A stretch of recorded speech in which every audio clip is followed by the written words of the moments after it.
Atención.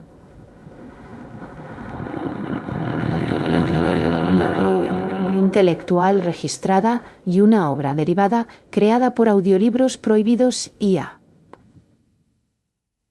Todos los derechos sobre la traducción, narración, caracterización de voz, sincronización labial, animación y composición audiovisual están reservados internacionalmente. Queda estrictamente prohibida cualquier forma de reproducción, distribución, modificación, extracción, realización de copias o uso comercial. No se otorga ningún tipo de autorización o permiso para su uso fuera de esta plataforma.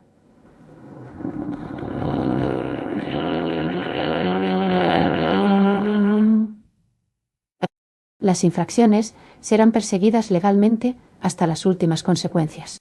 Disfrute de esta obra única. Mikhail Bakunin.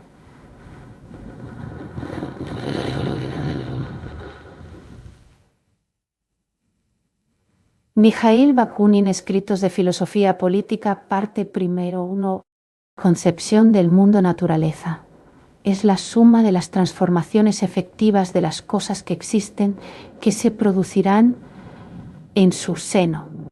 La interacción de unas cosas con las otras. Estas acciones y reacciones no son predeterminadas o conocidas de antemano.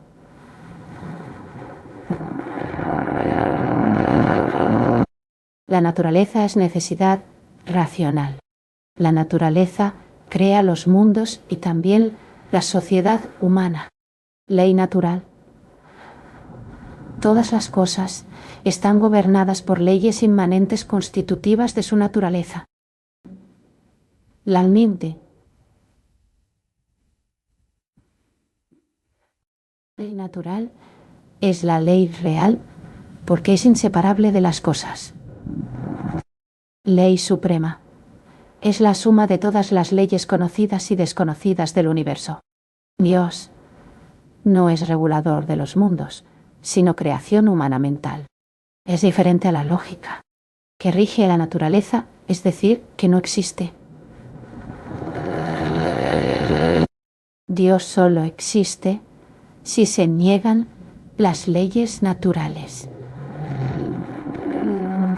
Si el mundo no es caos, sino que tiene un orden inmanente, Dios no existe. Teología y metafísica difieren de la ciencia por trabajar con hipótesis inverificables. Ciencia. La ciencia universal es un ideal inalcanzable por las limitaciones humanas y por la vastedad del universo. Leyes universales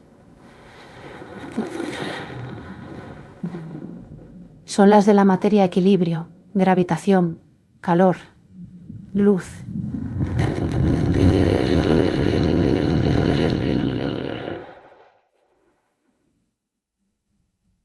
Y las de la voluntad, sentimientos e inteligencia, las del hombre como funciones materiales de la materia organizada y viviente. Estas las que rigen hechos particulares como leyes geológicas, a los organismos vegetales, animales, y las del desarrollo ideal y social del hombre son leyes particulares.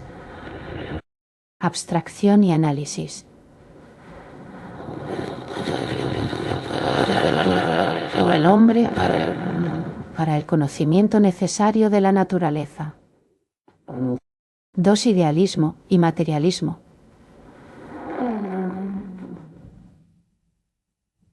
El desarrollo del mundo material y de la inteligencia humana es un movimiento natural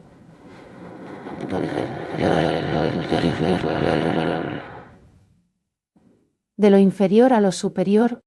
Idealistas. El sistema de los idealistas es prácticamente lo opuesto.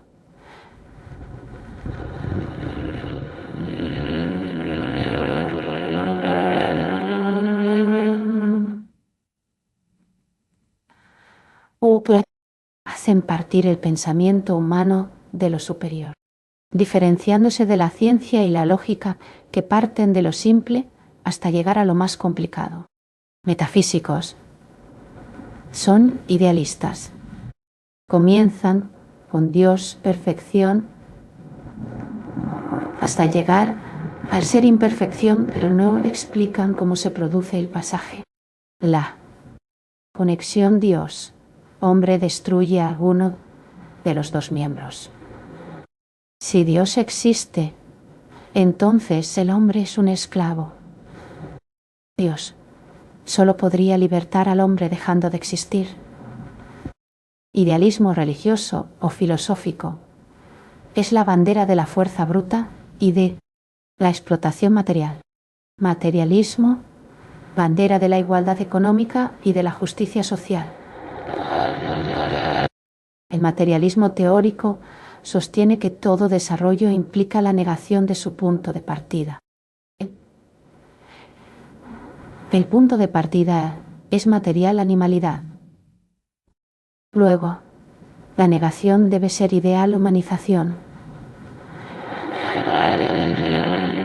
Emancipación de las sociedades. Niega el libre albedrío para llegar a la libertad.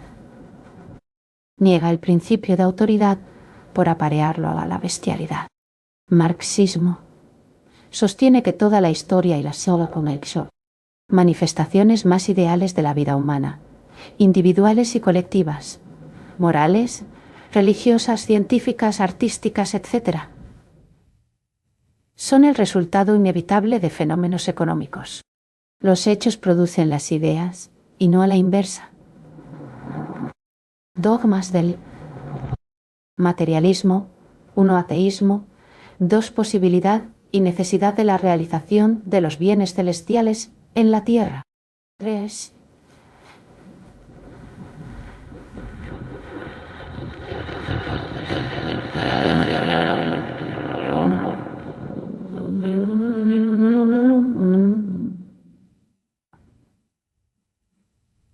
Un esbozo general, objeto de la ciencia, conceptualización y reproducción de las leyes naturales. Método de la ciencia. Observación y análisis de lo particular a lo general. Instrumentación teniendo como base la suma de experimentaciones colectivas históricas sometida a tamiz crítico individual contemporáneo. La ciencia es diferente de la creencia porque no es terminante. Propiedades. No puede captar de las cosas su verdadero aspecto material, individual, inmutabilidad, impersonalidad, generalidad e insensibilidad. La ciencia no crea nada, sino que reconoce y establece relaciones de la vida real. Cada vez que la ciencia intenta crear,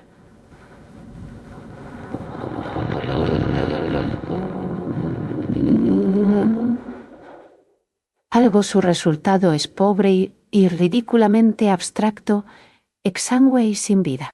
Se deduce que la misión de la ciencia es iluminar la vida y no gobernarla. La ciencia está precedida por la teología y la metafísica.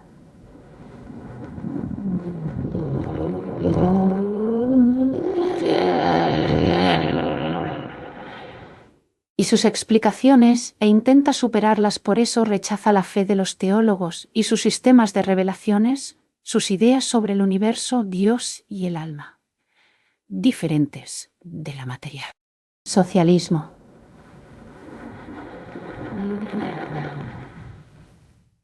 Desde el punto de vista moral, es la propia estima del hombre que sustituye al culto divino.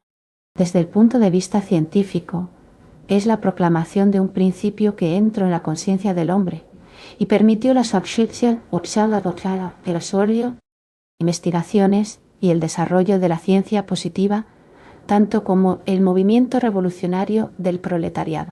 Entonces el desarrollo del problema económico es la base del desarrollo religioso, filosófico y social. Sociología.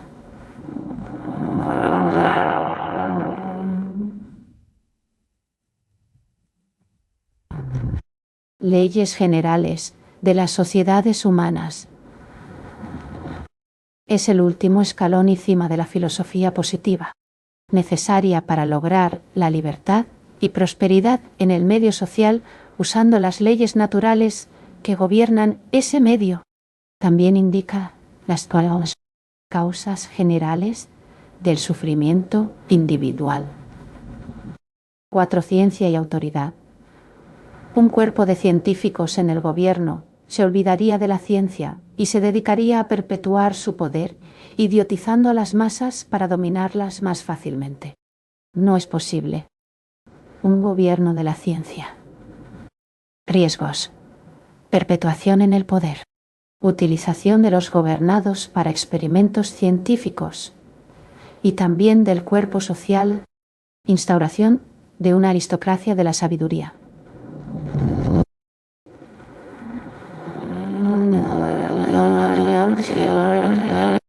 Individualiza situaciones y personas que ha conocido trayendo a nuestra mente personas de carne y hueso.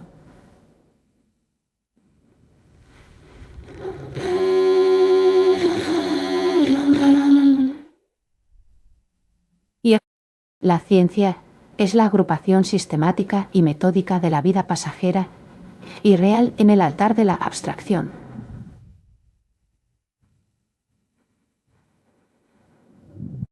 Causas de la imposibilidad de un gobierno de científicos. La ciencia es imperfecta e inacabada y está siempre en evolución una sociedad que se sometiera a una legislación científica, no porque la considere razonable, sino por el peso de la ciencia, cual emana se convertiría pronto en una sociedad de bestias, peligro de corrupción absoluta de sus miembros dirigentes.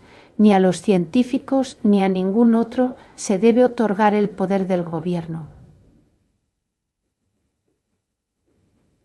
Porque debido a la inmutable ley social, los investidos con tal poder se convierten necesariamente en opresores y explotadores de la sociedad.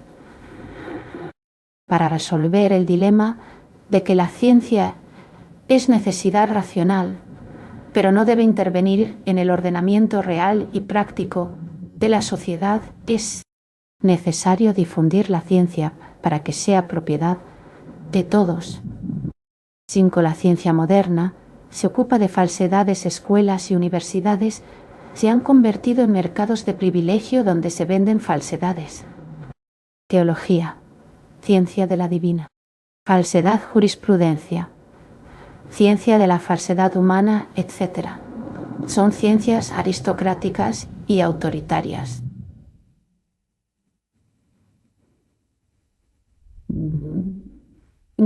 Pero la historia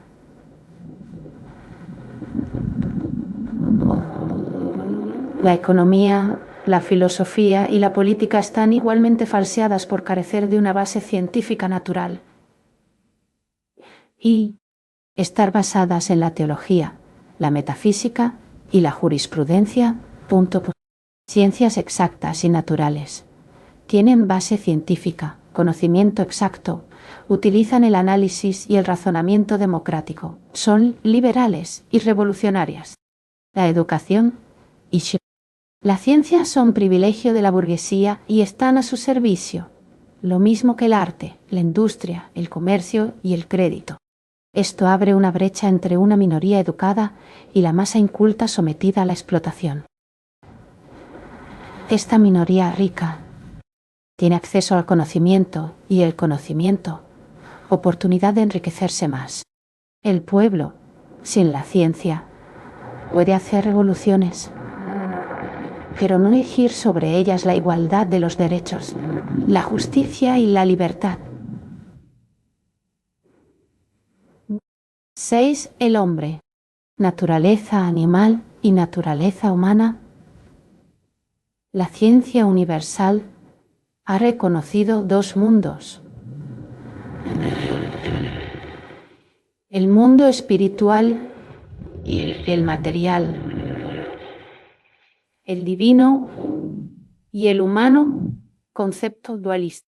La antigüedad y la universalidad de la creencia en Dios se han vuelto prueba. irrefutable de su existencia. Pero el absurdo es viejo y la verdad es joven, porque el hombre evoluciona así y la verdad es producto del desarrollo histórico y no punto de partida del instinto a razón.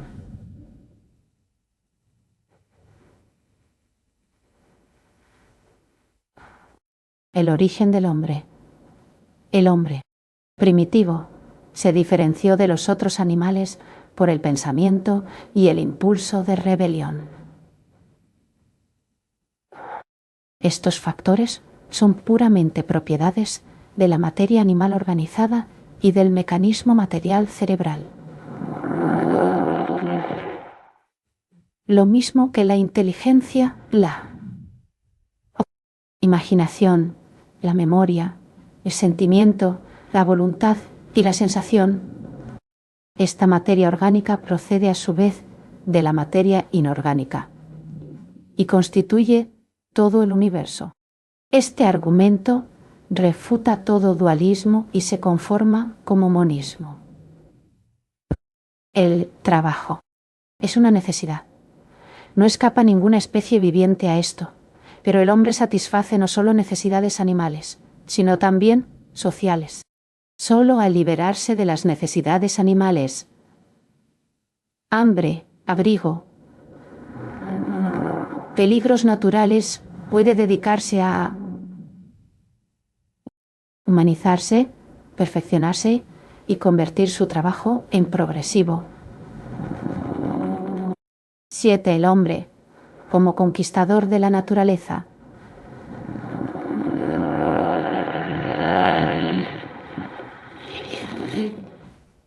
La acción humana sobre la naturaleza está determinada por las leyes naturales. No puede derrotarla porque está gobernada por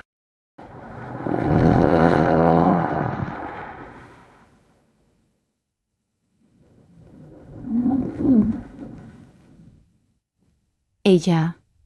1.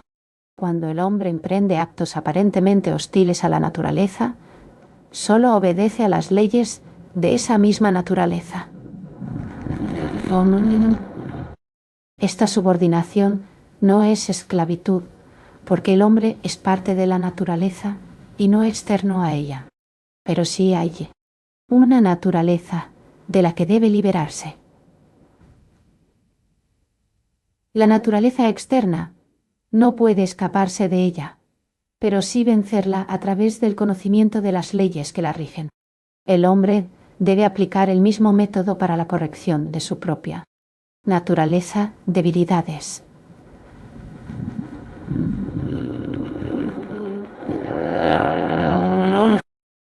Mente.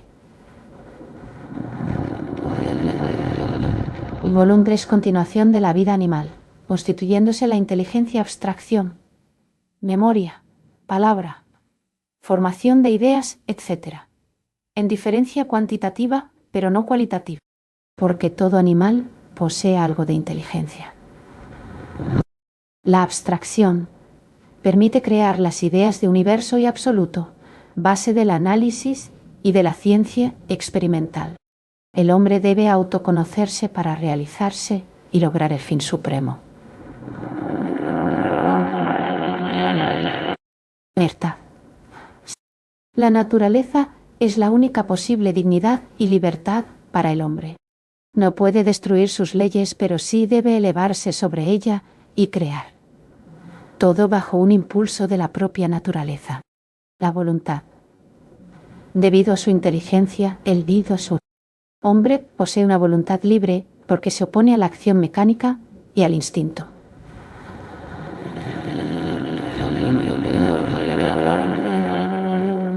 Pero es determinada por su ambiente y núcleo social y es producto material del organismo. La voluntad o facultad volitiva puede desarrollarse con educación y entrenamiento. El hombre, mente y voluntad es el producto de influencias externas, adquiriendo solo una independencia relativa para autoformarse. 9. El hombre, sometido a la inevitabilidad universal, causalidad universal, fuerza motriz. Universal, naturaleza. Determina el curso de los acontecimientos, es ciego e inconsciente.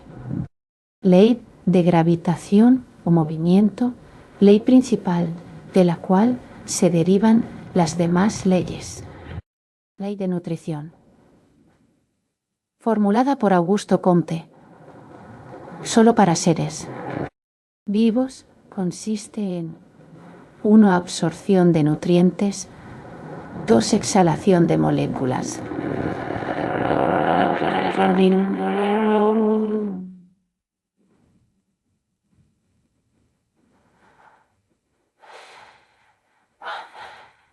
Exhalación de moléculas. El problema de la nutrición, ley general y fundamental para todos los seres vivos. El gran problema de la economía social es la base para todos los desarrollos posteriores de la humanidad. Ley de nutrición más sensibilidad e irritabilidad. Ley genérica de todo el mundo animal. Las facultades naturales de los animales deben ser ejercitadas si no se atrofian. El hombre debe comer, beber, etc. Protegerse, amar y procrear, querer esas condiciones para sí, reflexionar y trabajar. Libre albedrío, rechazado por la ciencia, por lo tanto. El hombre no es absolutamente responsable de sus actos, sino proporcionalmente al grado de reflexión al que haya llegado. No hay responsabilidad jurídica. 10. La religión en la vida del hombre. La conciencia universal siempre ha creído en el dualismo.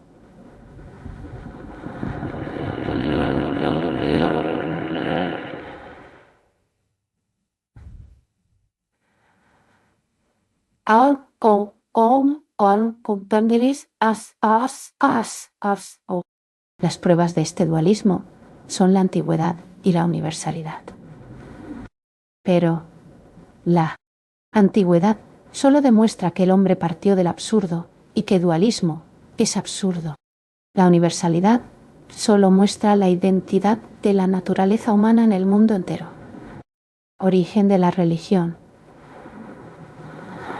Se origina en el sentimiento de absoluta dependencia de los hombres respecto a la naturaleza omnipotente.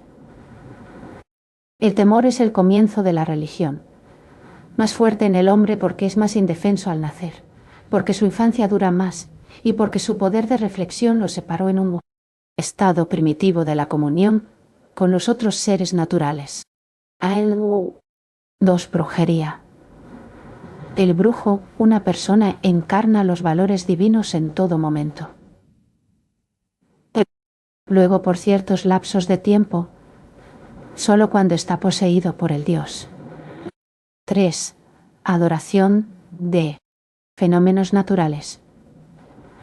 El hombre busca la divinidad lejos de él, pero dentro del mundo conocido sol, luna, etc., deviniendo en el panteísmo. 4. Dios. Espiritual, visible y extramundano, universal, omnipotente y creador. Creación de Dios.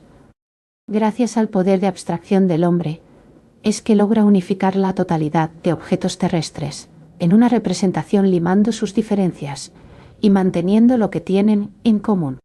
De ahí que contra más sean los objetos incluidos, más abstracta se hace y más despojada de realidad. Al tratar de abarcar todo el mundo conocido y desconocido mediante el poder abstractivo, solo hay algo capaz de llenarlo: Dios, el ser indeterminado, la nada absoluta. Dios es la abstracción absoluta, producto del pensamiento humano, trascendiendo todo ser conocido, y que tras de haberse despojado de todo contenido real y haber llegado al mundo absoluto, lo pone como el ser supremo, uno y único, sin reconocerse a sí mismo. Esta desnudez 11. El hombre necesitaba buscar a Dios dentro de sí mismo, atributos de Dios. Ser supremo, preexistente y predeterminante, fuente y causa de la creación, inmutable. El hombre no encontró a Dios afuera. Entonces lo buscó, adentro de él, despreciando todo lo real y viviente. Al crear a Dios producto de su pensamiento y no reconociéndose como el creador, comenzó a adorarlo, convirtiéndose él mismo en una pobre criatura. Del reconocimiento de Dios devienen todas las experiencias humanas, y el hombre le atribuyó a Dios todas las cualidades que descubría en sí mismo.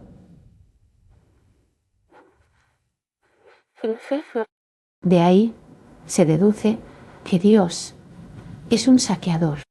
La razón, el amor y la justicia humana, al volverse divinas, se vuelven en contra del hombre. Necesidad histórica de la religión.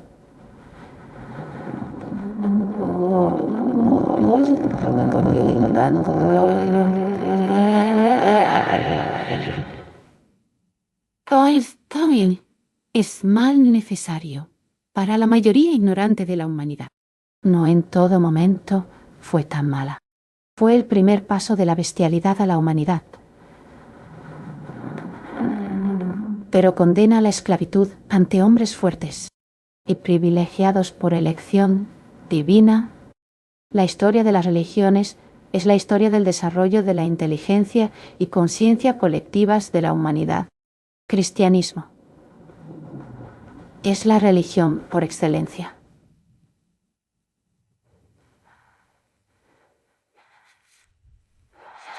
Consiste en la degradación, empobrecimiento y esclavitud del hombre.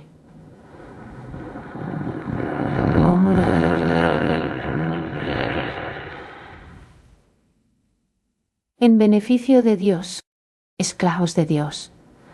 Los hombres también deben serlo del Estado y la Iglesia. El cristianismo entendió muy bien esto y lo practicó enseñando paciencia, sumisión,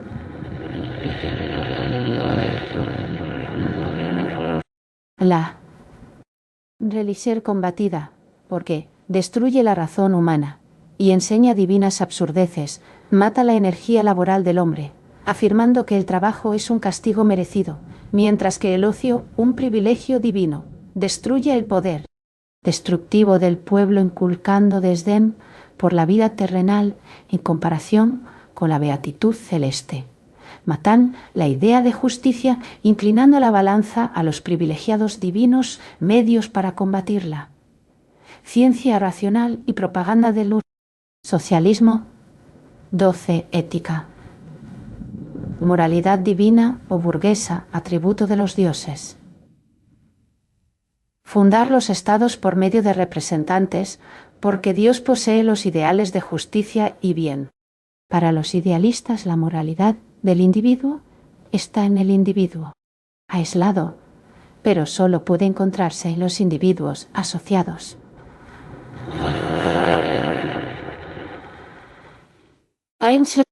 El individuo aislado es egoísta. Tiene alma inmortal y es autosuficiente, por tanto, no precisa de Dios. No puede existir junto a otros seres infinitos e inmortales como Él. La alianza, vida social, relación hombre con hombre, es un medio necesario para desarrollar al alma individual y no una meta. La meta es Él mismo frente a Dios, prescindiendo de los otros hombres. 13. Ética. Explotación de las masas, las relaciones del hombre inmortal con los otros hombres se basan en necesidades materiales que, al no ser necesidades morales, se convierten en explotación. El Estado, en sus distintas formas, consiste en regular y garantizar la mutua explotación. La solidaridad social es un obstáculo para la libertad de su alma, pero necesaria para la manutención de su cuerpo. Si todos son explotadores, deben haber explotadores afortunados y desdichados, porque no hay explotación sin explotados.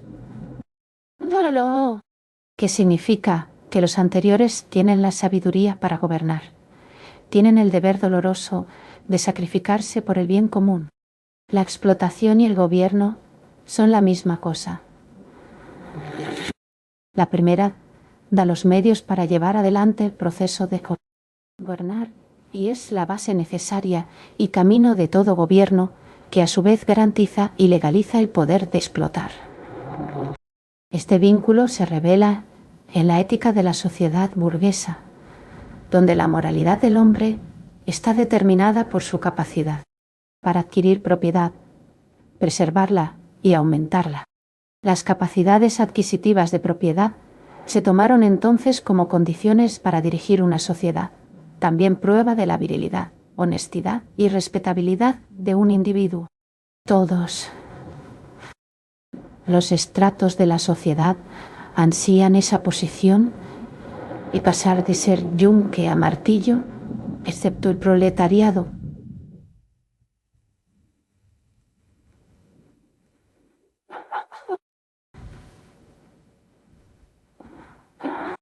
Su metafísica es la ciencia de los economistas burgueses. 14. Ética. Moralidad del Estado. La teoría del contrato social ruso está errada. La moralidad de los contractualistas son los intereses estatales. Es bueno todo lo que sirve para conservar, exaltar y consolidar el poder del Estado, siendo nulos los intereses de los otros estados, en detrimento de la libertad interna y la justicia externa. Así, la guerra es la ley suprema para todo Estado que quiera ser el más poderoso. El patriotismo es el supremo derecho y la mayor virtud del Estado, constituyéndose en una flagrante negación de la humanidad. Todo crimen cometido en nombre del Estado y por patriotismo es un deber y una virtud. Los Estados, aparentemente, rinden pleitesía a la idea de humanidad, pero la violan todos los días.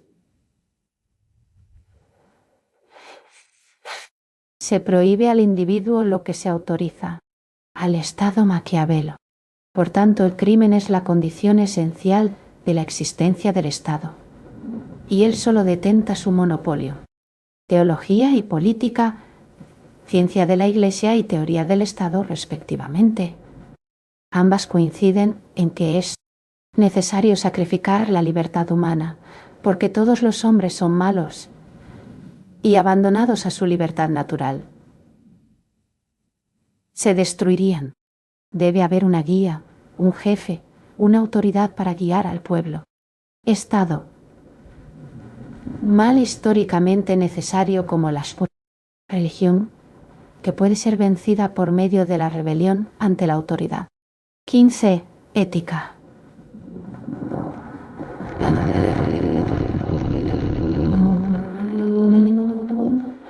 La moralidad verdaderamente humana o anarquista. En todas las especies animales hay dos instintos opuestos: preservación del individuo, instinto egoísta, condición para la preservación de la especie. Preservación de la especie, instinto social en el hombre. Están más desarrollados ambos instintos animales. En el respeto a la humanidad del otro, aunque sea de lo peor, conservo mi propia dignidad, porque ese otro tiene en potencia la posibilidad de cambiar su naturaleza determinada por el ambiente social por otra. Medio social determina el carácter y comportamiento de un hombre. El individuo está determinado por causas precedentes.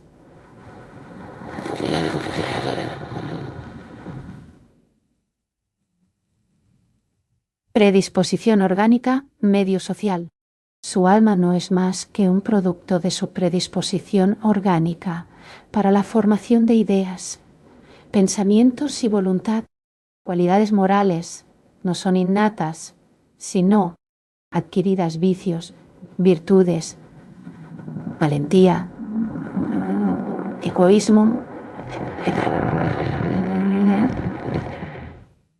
El niño nace con propiedades morales en potencia que con la educación pueden ser desarrolladas y aumentadas.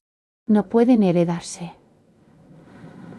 Lo fisiológicamente heredado es la actitud cada vez más fortalecida, ampliada y perfeccionada para concebir nuevas asociaciones de sentimientos e ideas.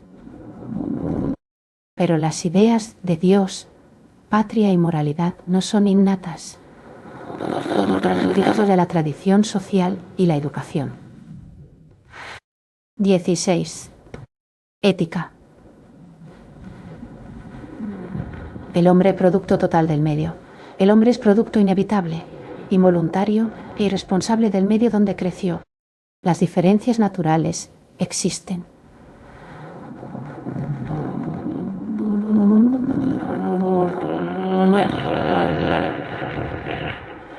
Vivacidad y vacidad y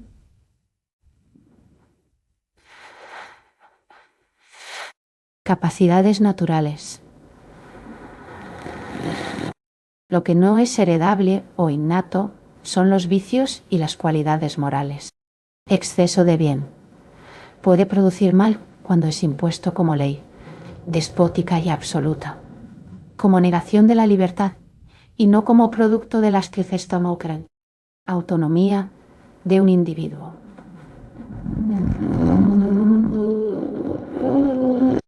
En ese caso,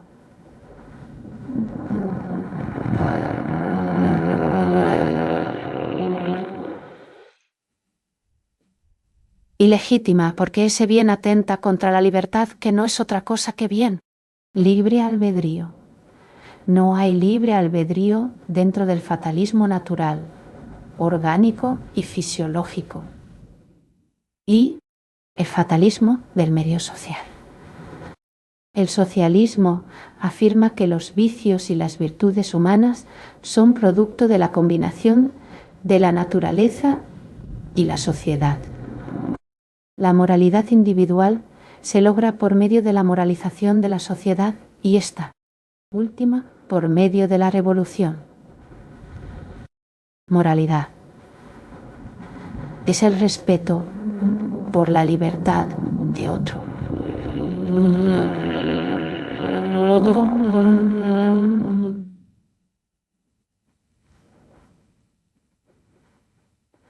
¿Ves el respeto por la libertad? Otro. Así se interpenetran solidaridad y libertad.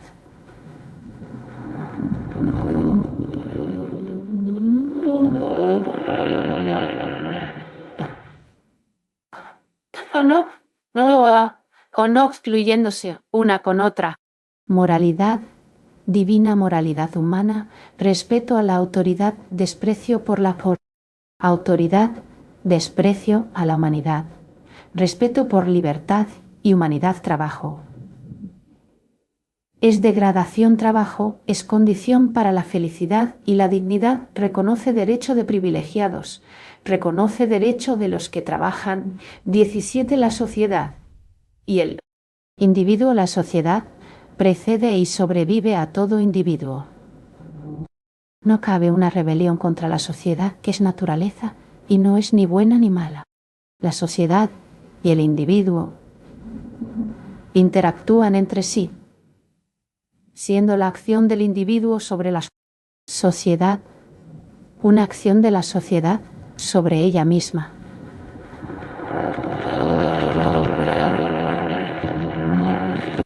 Desde el punto de vista idealista, los santos asociales y anacoretas representan el ideal del individuo por tener alma infinita, inmortal y plena. 18. Los individuos están estrictamente determinados, la falta de criterio más.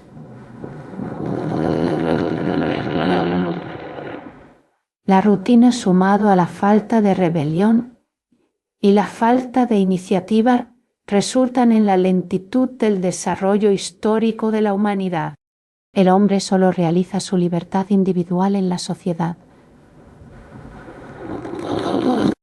ayuda de otros hombres. La sociedad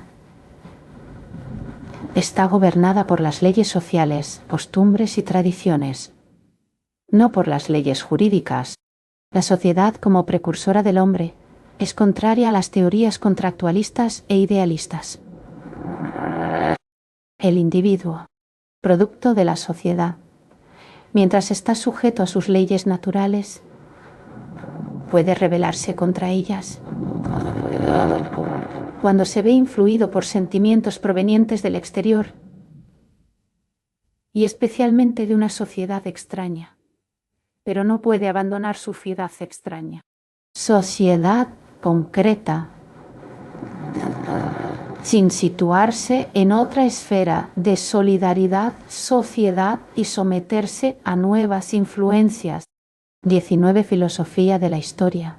La lucha por la vida es común a todos los seres vivos. En el hombre primitivo existió el canibalismo. Luego vinieron guerras de exterminio, de razas, religiosas, etc., para conseguir el dominio con un motivo determinante de fondo. La tendencia de vivir y prosperar a expensas de otros motivo económico. Luego del canibalismo vino la esclavitud. Luego la servidumbre. Después, la servidumbre a sueldo hasta llegar algún día a la fraternidad. Fases de la civilización.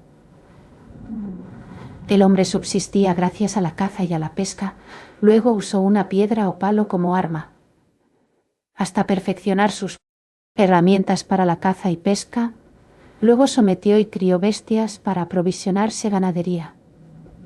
Luego cultivó la tierra, agricultura, aquí aparece la esclavitud, uso del animal más inteligente para trabajar. El hombre se hace sedentario. Elementos de la historia humana.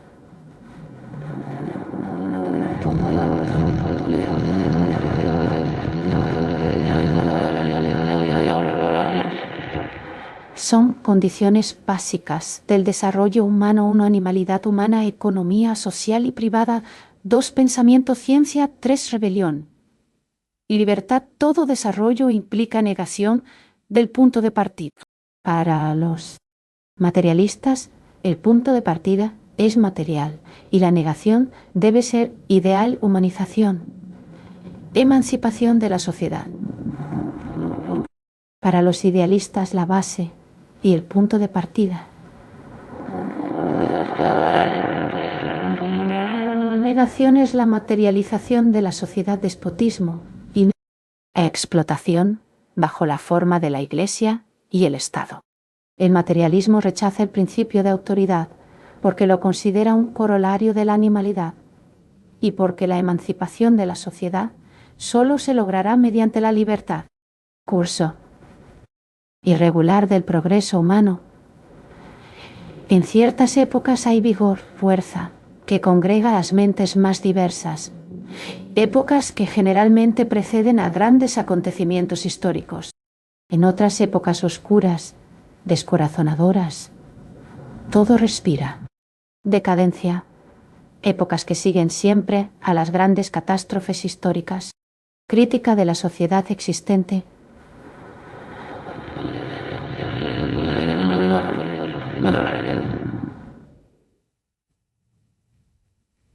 La propiedad solo surgió en el Estado. El primer acto del Estado al establecerse fue el establecimiento de la ley familiar y de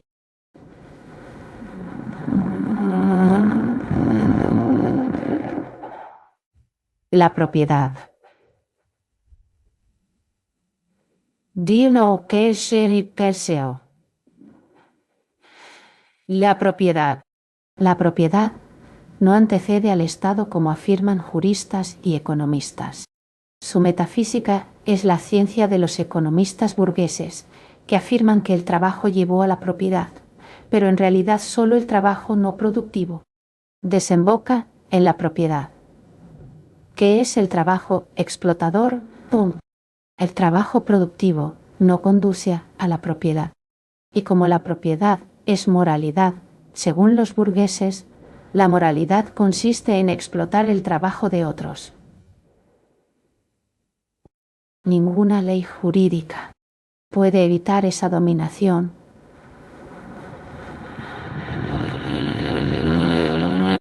De ahí que mientras exista la propiedad y el capital por un lado y el trabajo por otro, el obrero será el esclavo y el burgués el amo. Abolición del derecho de herencia.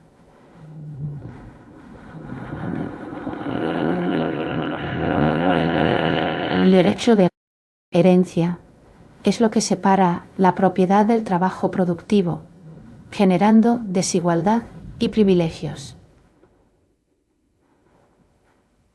Hoy, mientras exista ese derecho, habrá diferencias económicas, sociales y políticas.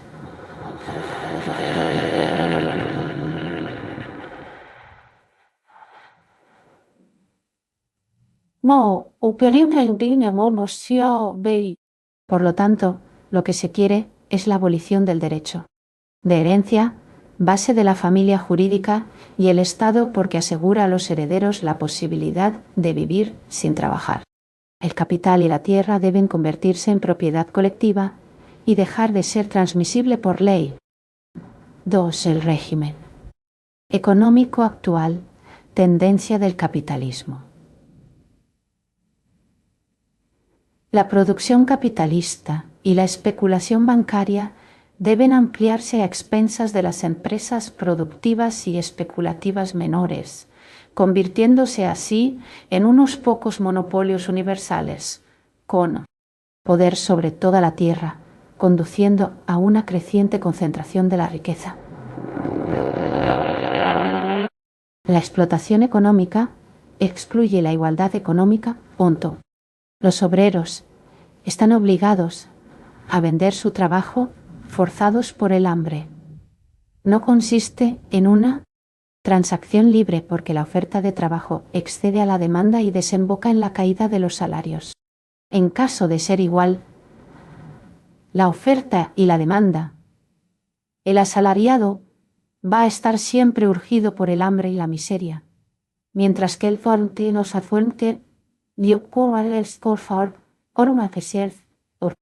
capitalista solo quiere enriquecerse, por lo que tampoco hay igualdad económica. 3. Inevitabilidad.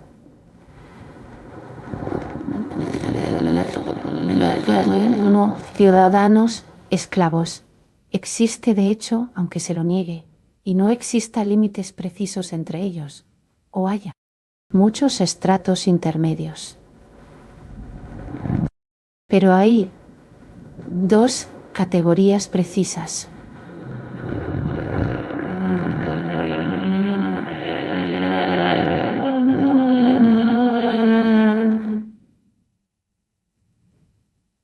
Capital y educación capital. Mi tierra. La clase trabajadora se identifica con el futuro y la revolución.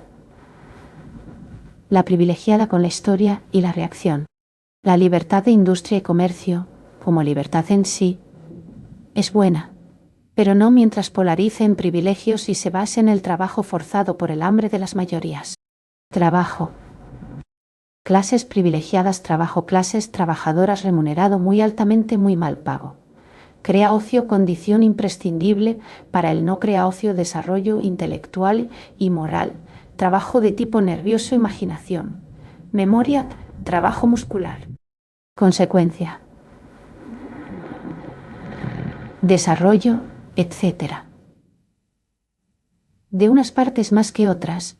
Detrimento físico. Daño para la salud. Recompensas, trabajo privilegiado, trabajo no privilegiado, beneficios, riqueza, comodidad, goce, pobreza material, física, espiritual, familiar, placeres, libertad política, familiar, bienestar, corrupción de la civilización existente, frescura de mente y corazón, altruismo, sentido de justicia, sensatez, por no estar corruptos, esperanza y fe en la vida. La Revolución Francesa 1789 puso al ya descubierto las desigualdades existentes, que habiendo estado desde la antigüedad pero ocultas, dieron al pueblo la posibilidad de concientizarse y de dudar de su manutención. Luego de obtenidos los primeros postulados de la revolución, igualdad, libertad, fraternidad, el pueblo comprendió que para su verdadera emancipación era preciso una revolución económica.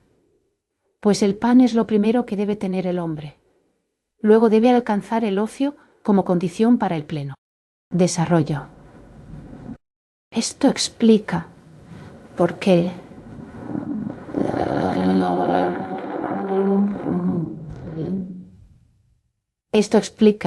la Revolución Francesa dio origen al socialismo. 4. Historia heterogénea de la burguesía. La Revolución burguesa, que destronó a la monarquía, el clero y la nobleza, creó una asociación internacional. Francmasonería, S. 18 y 19, en sus principios fue revolucionaria y humanitaria. Pero su historia muestra la decadencia en la que cayó. Luego de la Revolución Francesa, que cumplió con sus anhelos, se tornó de oprimida a privilegiada, tomando el lugar de quienes había combatido, monarquía, nobleza. La Restauración le dio la oportunidad de revolución nuevamente, pero una revolución reaccionaria para mantener sus privilegios y no cederlos a la Iglesia y el clero.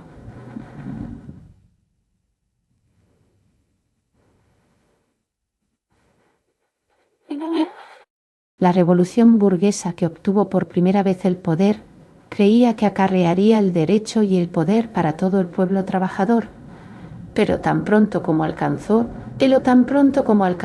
el poder, se dio cuenta del abismo que lo separaba del pueblo y que conservar ese poder solo sería factible si se mantenía la pobreza y dependencia social y política del proletariado y se instauraba un Estado fuerte con el disfraz de un gobierno representativo.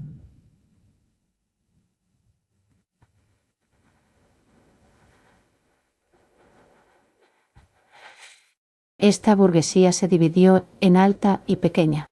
Esta última más cerca del proletariado. Administración de la economía en lugar del Estado.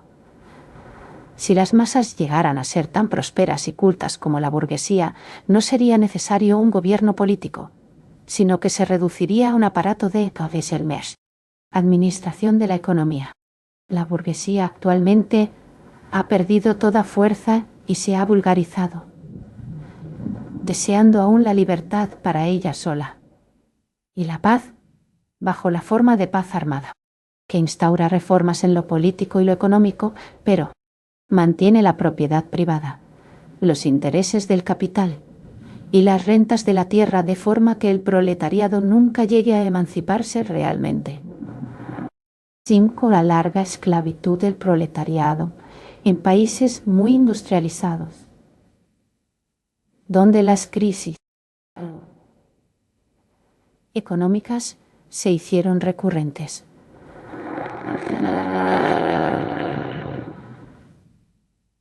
Asociaciones para la defensa y lucha en común del proletariado.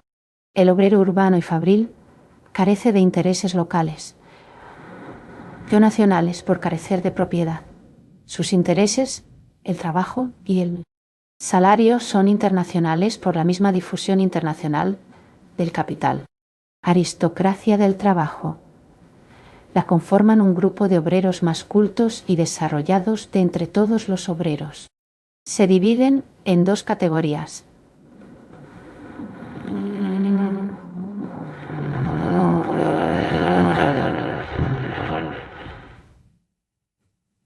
Mejor situación que los obreros fabriles, mayor salario. Menor explotación, son vestigio del medioevo. Hay muchos semiburgueses entre ellos que desean tornarse burgueses. Artesanos más especializados y profesiones más toscas herreros. Fuerza física, desarrollan instintos revolucionarios. Categoría intermedia, carpinteros, tipógrafos, sastres, requiere cierta educación y conocimientos específicos, menor esfuerzo físico, menos instintos revolucionarios, pero mayor tiempo para reflexionar, lo que a veces deviene en retórica. Productores de bienes de lujo, categoría semiburguesa, vinculada a la existencia y preservación de la burguesía. Individualistas, mayor salario, mayor bienestar, tendencia antisocial y burguesa, punto. Todos los artesanos conforman la aristocracia dañina del trabajo.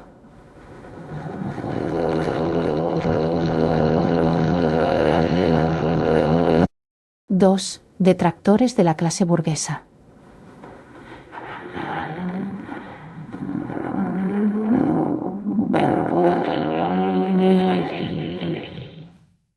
Aristocracia benéfica y útil para la emancipación y humanización del proletariado, líderes naturales por la lucha contra todo privilegio, noble, burgués o laboral.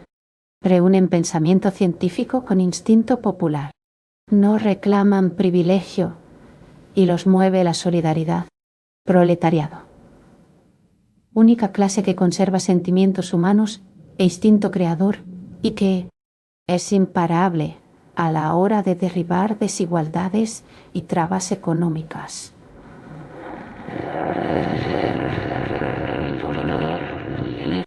Dos posibles aliados puede tener dentro de la burguesía. La pequeña burguesía empujada por su posición y la juventud de escuelas y universidades por su temperamento generoso. 6. El Día de los Campesinos está aún por venir. Los campesinos son la clase revolucionaria en potencia por varias razones. Vivir de su trabajo y detestar los parásitos y explotadores del Estado y de la tierra. Conservar una naturaleza simple, robusta y enérgica. Tener intereses comunes con los trabajadores urbanos. Una revolución de obreros y campesinos debe ser provocada por el proletariado urbano que posee conciencia clara de clase. Están unidos por el instinto y poseen la idea y voluntad revolucionaria. Lo que aleja a los campesinos de los obreros urbanos es una aristocracia de la inteligencia que exhiben los últimos por ser más cultos y preparados, despreciando a veces a los campesinos.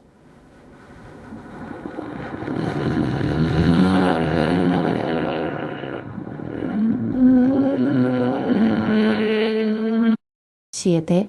Estado.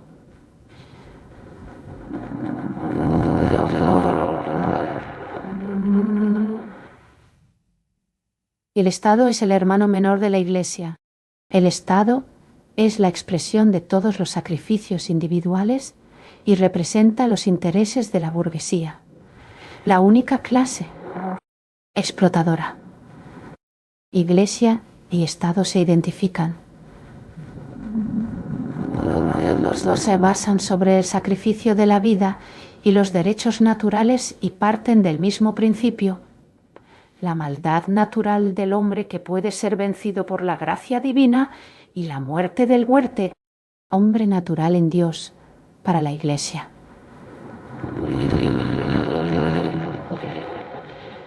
Y para el Estado mediante la ley y la inmolación del individuo en el altar del Estado. Ambas intentan transformar al hombre. La Iglesia en un santo, el Estado en un ciudadano. Siempre debe haber una clase privilegiada, cuyo interés es la manutención del Estado. Sacerdotes, nobleza, burguesía y finalmente la clase burocrática, tornando al Estado en una máquina.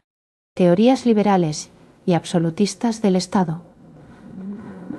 Para liberales, el Estado es el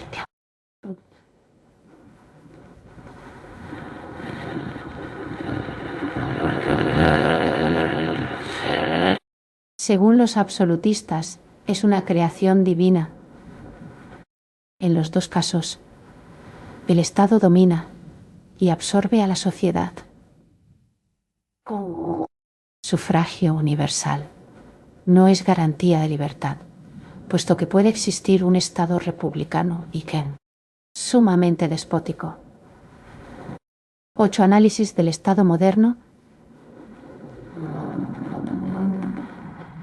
La especulación bancaria y la producción capitalista se llevan bien con la democracia representativa, porque facilita las dos condiciones para su florecimiento: centralización estatal y global. Sometimiento del soberano, el pueblo. Los estados son necesariamente estados militares y deben conquistar so pena de ser conquistados por otros estados similares y de convertirse en un estado universal. Monarquía y república.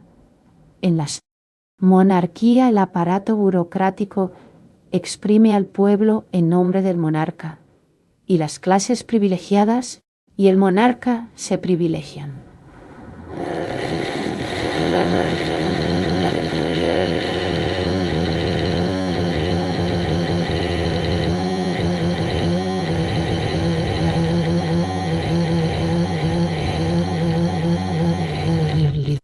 En una república democrática, la mecánica es la misma, con la diferencia que la explotación se hace en nombre de la propia voluntad del pueblo. La participación en el gobierno como fuente de corrupción. Los mejores hombres se corrompen con facilidad al entrar en la estructura gubernamental si no existe un control serio y constante, una oposición sólida, un continuo contacto con el pueblo y sus intereses si sus actos no son públicos. Sufragio universal bajo el capitalismo.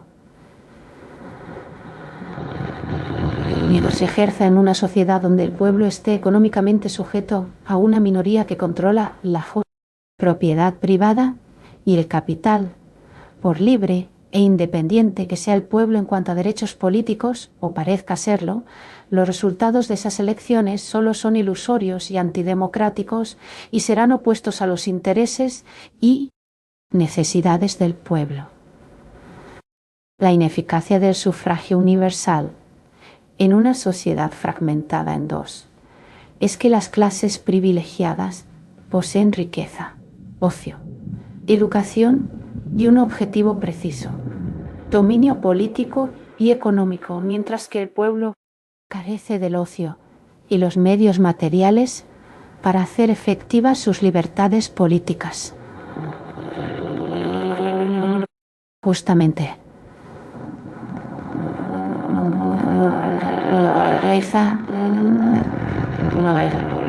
la buena fe y la inexperiencia política son explotadas por las clases privilegiadas para el logro de sus dos objetivos. El instinto que posee el pueblo no es suficiente para defender sus intereses frente a las intrigas, artimañas y engaños de los hábiles representantes políticos. La cierta experiencia política puede llevar al pueblo a elegir entre las filas de los mismos obreros, pero que en contacto con el mundo burgués se volverán hombres de Estado olvidando los intereses de su clase.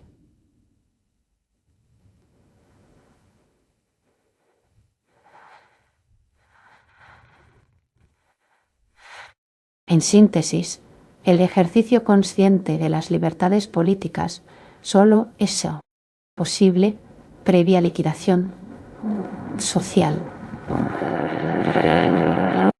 9. El sistema representativo se basa sobre una ficción en el sistema representativo.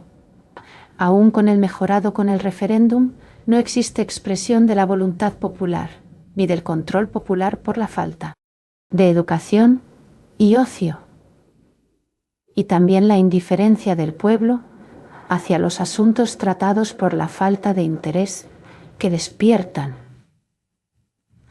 Las elecciones municipales son lo más cercano a la expresión popular, porque sus asuntos les atañen directamente, pero no está exento del engaño y la manipulación. El Estado implica violencia.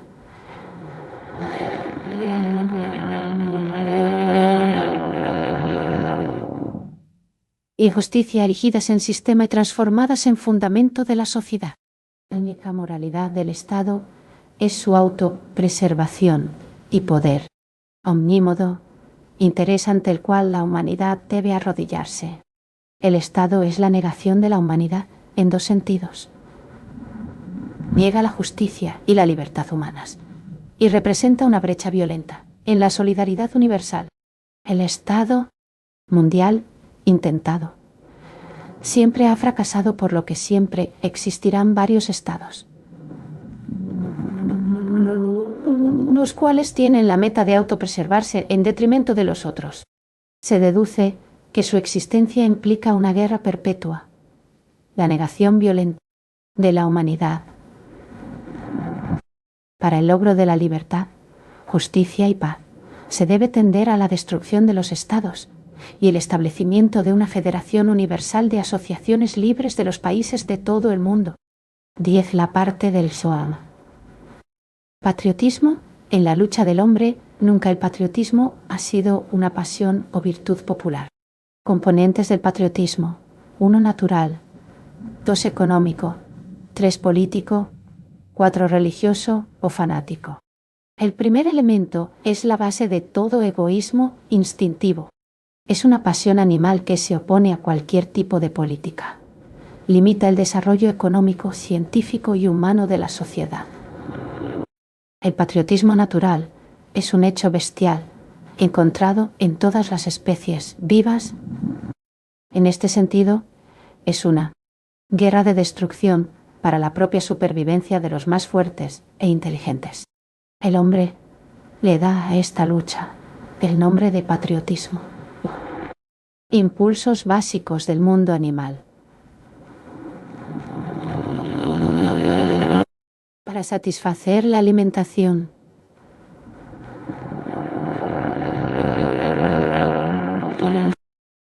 Es la primera ley natural de todo ser vivo que lo enfrenta a todos los otros individuos, lo hace ignorar todo tipo de vínculos y preservarse a sí mismo. 2. Para lograr la reproducción de las especies. También es una ley fundamental de la naturaleza que tiende a formar familias, grupos, especies, más afines a ellos mismos.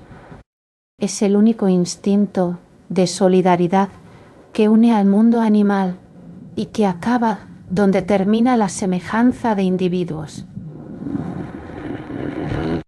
Todo lo que hay fuera de la afinidad sexual es hostil y lo contenido dentro constituye la patria de esa especie. Pero también hay luchas internas entre individuos de la misma especie, no menos feroces que las otras. La mayor o menor diferencia en la estructura de los individuos que pertenecen a la misma especie está determinada por las condiciones de vida de cada uno.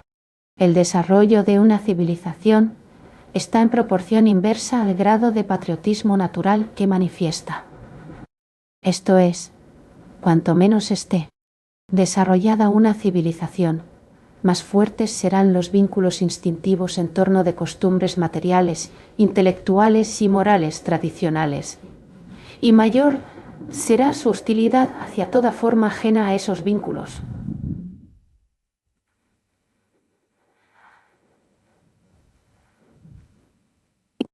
Necesidad de los hábitos. No se descarta la necesidad de los hábitos en la vida humana. Las cosas buenas, como las malas, necesitan hacerse hábito para arraigarse.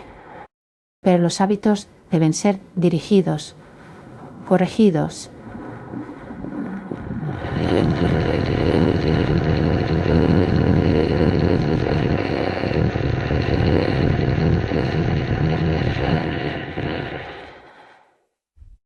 Voluntad, tanto hábitos individuales como colectivos. 11 intereses de clases en el patriotismo moderno. Los intereses grupales de una clase privilegiada interesada en el mantenimiento del Estado.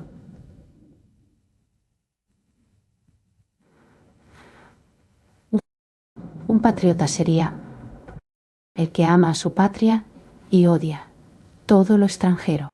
Es el llamado patriotismo burgués, que se interesa en la preservación del Estado para asegurar la explotación del proletariado, hasta comprender el proletariado de todo el mundo. Esto es los opuesto de la patria burguesa, que tiene como única patria la manutención de su poder, sus propiedades y las prerrogativas de que goza, aun en detrimento del avasallamiento del Estado al que pertenece. 2. La ley natural e inventada las ideas humanas surgen por un proceso colectivo social, primero solo como representación de la realidad y como comparación de sus hechos transmitidos por el lenguaje, erróneamente, puesto que las ideas de alma, divinidad,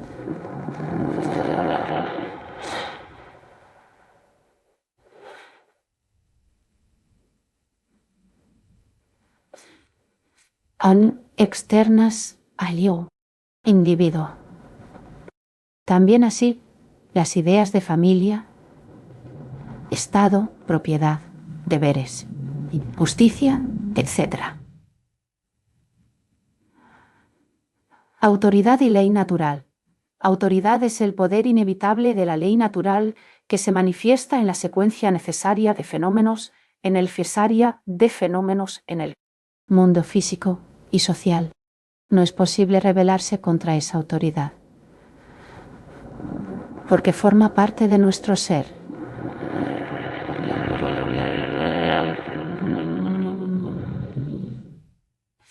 Y como es inmanente a nuestro ser, no concibe la esclavitud como forma de relación con esas leyes, ya que la esclavitud supone la existencia de leyes externas ajenas a nuestra Constitución.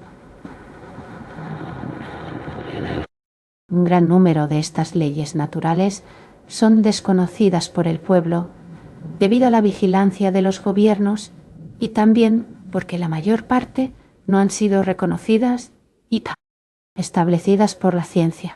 La cuestión de la libertad se resolverá cuando estas leyes sean reconocidas por la ciencia y difundidas por la educación.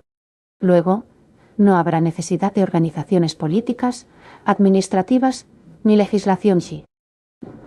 Las instituciones que hoy encarnan esas funciones serán hostiles a la libertad de masas, porque imponen leyes externas y, en esa medida, despóticas.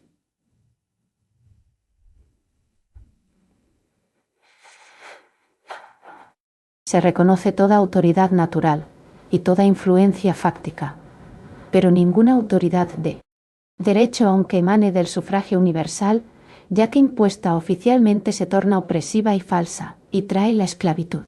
El derecho jurídico y político no es sino la consagración del hecho por la fuerza.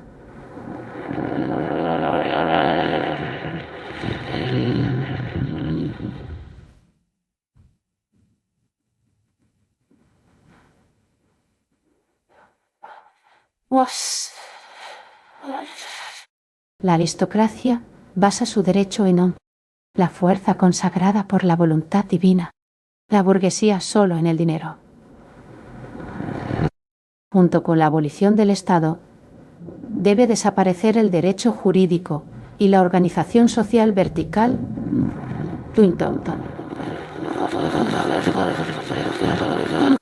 Estos hechos conseguirán la abolición de la propiedad personal, heredable, y de la familia jurídica, basada sobre la propiedad, pues ambas instituciones excluyen la justicia humana. Abolición del derecho de herencia.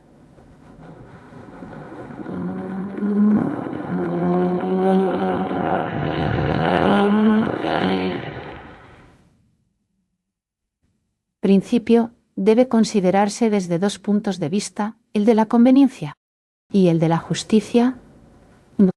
Es conveniente la abolición de este derecho para lograr la emancipación del trabajo, porque significa la liberación del yugo de la propiedad privada y del capital, que sin ser monopolio de una sola clase acabará con la opresión y la explotación por un lado, y con los privilegios por el otro.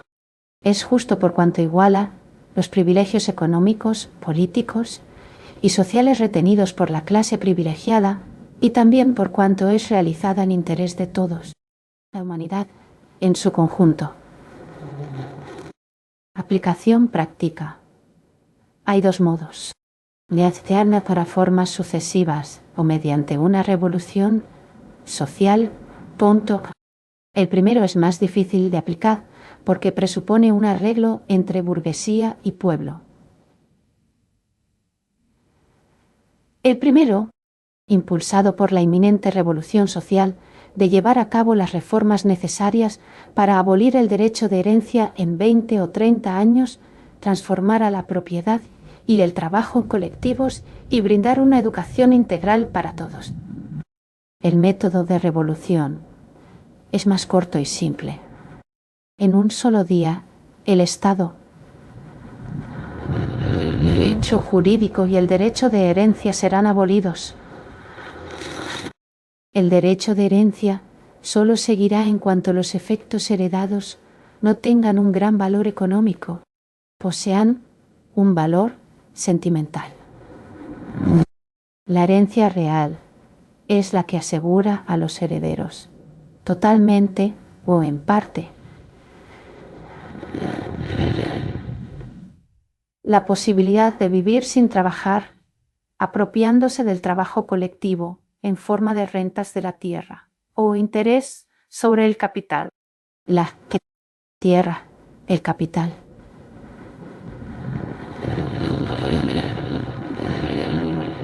Deben convertirse en propiedad colectiva de todas las asociaciones productoras.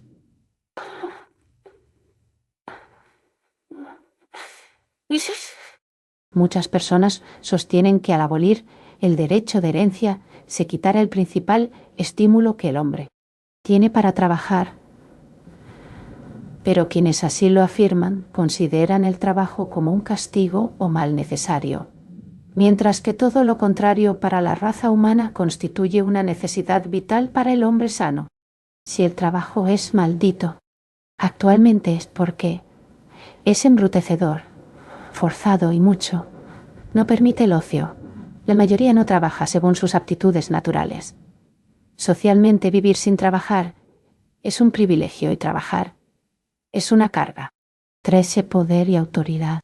Absolutamente dañino.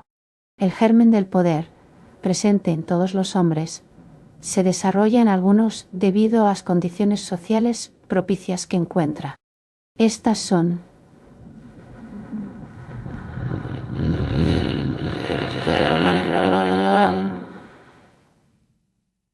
la ignorancia, apatía del pueblo y el servilismo de las masas que no se despiertan y accionan su propia inteligencia.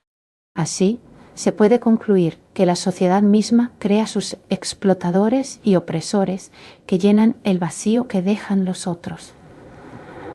A nadie debe confiársele el poder, pues cualquier individuo investido de autoridad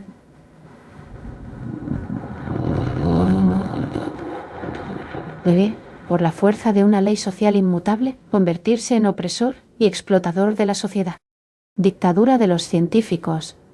Aunque estuviera imbuida de las mejores intenciones, sería perjudicial porque la ciencia es siempre imperfecta e incompleta sus conclusiones. Una sociedad que aceptara las normas sin razonarlas, sino porque emanan de una academia científica, será una sociedad de bestias y no de hombres. Investida de poder absoluto, acabaría corrompiéndose. Un hombre privilegiado política y económicamente es un hombre intelectual y moralmente depravado. Es una ley social sin excepción. Es la ley de la igualdad.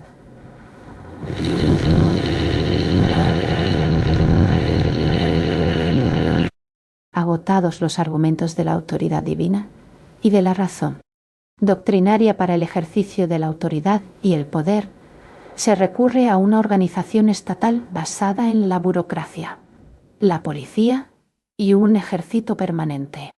La igualdad, fraternidad y solidaridad humanas surgirán de una nueva razón joven, despojada de teología y metafísica, que no tendrá sacerdotes ni profesores, porque surgirá de cada uno y de todos, destruyendo el principio de autoridad divino y humano.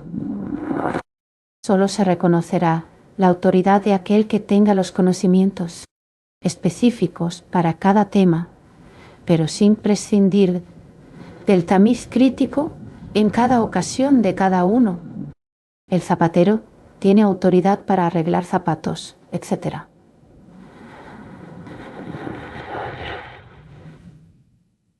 Pero no hay autoridad infalible ni monopólica. Me inclino ante su autoridad, porque me le siente buena uno de su autoridad, porque me le impone mi propia razón. 14. La centralización estatal y sus efectos. La centralización económica crea libertad, es necesaria. Pero la centralización política, al contrario, produce esclavitud. No es necesario previa centralización política para lograr la económica. Las consecuencias morales de la centralización política son corrupción y desintegración moral e intelectual. A fin de salvaguardar la paz y libertad, se debe perseguir el federalismo en vez de la centralización. Sea un Estado monárquico, constitucional, militar, burocrático, despótico o republicano. 15. El elemento de la disciplina.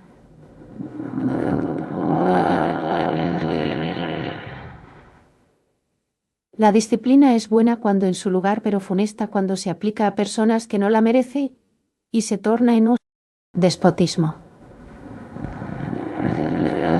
El culto místico a la autoridad, el amor a mandar y el hábito de obedecer destruye en la sociedad todo sentimiento de libertad y fe en el orden espontáneo y viviente, que solo crea la libertad. Bajo condiciones de libertad, la disciplina se presenta como la coordinación voluntaria y consciente de los esfuerzos individuales hacia una meta común. Atención. Este audiolibro animado es una producción intelectual registrada y una obra derivada creada por Audiolibros Prohibidos IA. Todos los derechos sobre la traducción, narración, caracterización de voz, sincronización labial, edición y composición audiovisual están reservados internacionalmente. Queda estrictamente prohibida cualquier forma de audio, reproducción, distribución, modificación, extracción, realización de copias o uso comercial. No se otorga ningún tipo de autorización o permiso para su uso fuera de esta plataforma.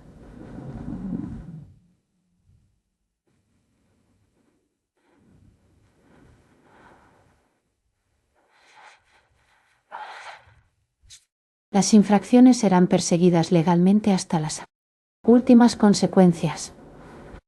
Disfrute de esta obra única.